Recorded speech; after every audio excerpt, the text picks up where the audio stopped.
And I said that, again, my understanding at this stage, but it can change, is that stakeholder engagement is always almost around bringing people in at points where we're testing ideas. Yes. So we're saying, we've been thinking about this, what do you think?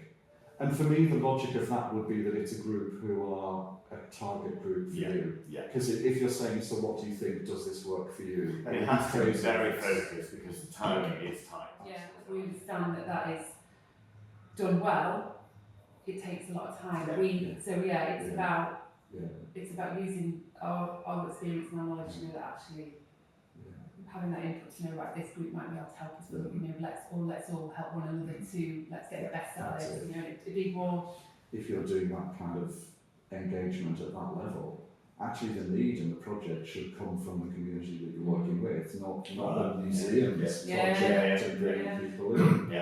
You know, within that notion of collaborative working and co-production, where on the line of complete control, handing it over, you know, where on that polarity is this, and where do you feel comfortable?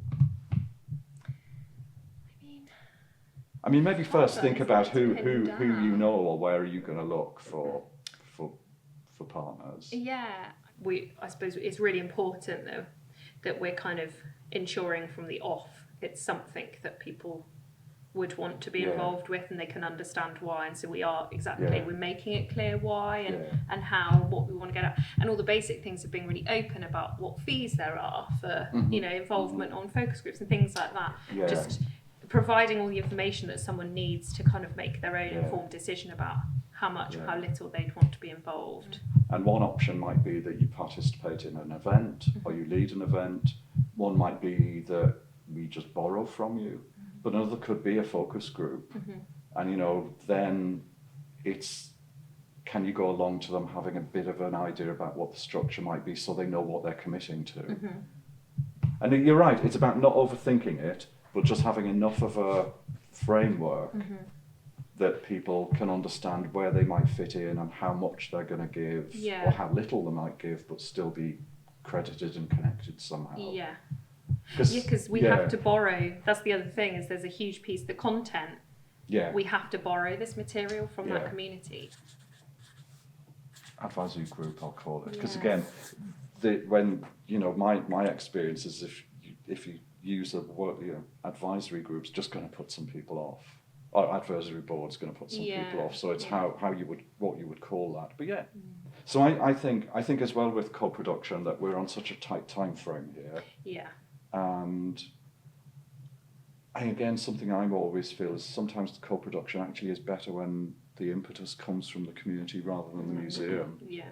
That actually isn't suggested by the communities, rather than us going out and telling them we're doing a project about this, do you want to come in? We go out and say, what can we do for you? What are you interested in? Because we have already started the process as well. So we are. You'd need to start that months before to then start the project that it was good. So it's not. It wouldn't be appropriate in this situation then. But I think developing something between yourselves or between ourselves, which is so that when you go out to approach people, you've got answers to some of the questions they might ask. So working really closely with the steering group about this is what we do, what do you do, how do they align, how do they not align. And it's a shame you couldn't get them together for that, because you could almost do workshops with each other. It would be nice. It's like you show them what you do and they show you what they do. And we've got two mannequins being built in these different from these different worlds.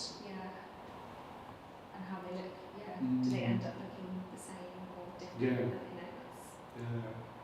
But there's something about actually the authority of the museum is really useful here, because that is researched, it is archived, it is institutionalized, and then all of this feels really different. All of this feels live and present and contemporary and now. And I'm just thinking, is there a spatial arrangement, not that separates that out, but rather than it running through? I don't know. It feels very different from this. And that makes absolute sense, the back of house, front of house. Articulating that threshold, I think, is really, really interesting. We do really want to create a space that is joyful and is really kind of, you know, pulls on that side of things. And actually, I think what's important about this is that it locates drag very specifically within performance. Yes, yeah. So it's not what used to be called transvestism. It's definitely situated within performance. And again, that would be really interesting to find out from the people you're in contact with. Is that their idea of drag, or is actually drag something that spills over into their everyday lives? You know, are they going to Aldi in drag, or is drag reserved primarily for a kind of performative location and a performative activity? But I think that's what I like about this, because it says, it starts defining drag, and it starts saying, well, drag is this specific thing that happens in these kind of locations and under these rules, and I think that could work really well.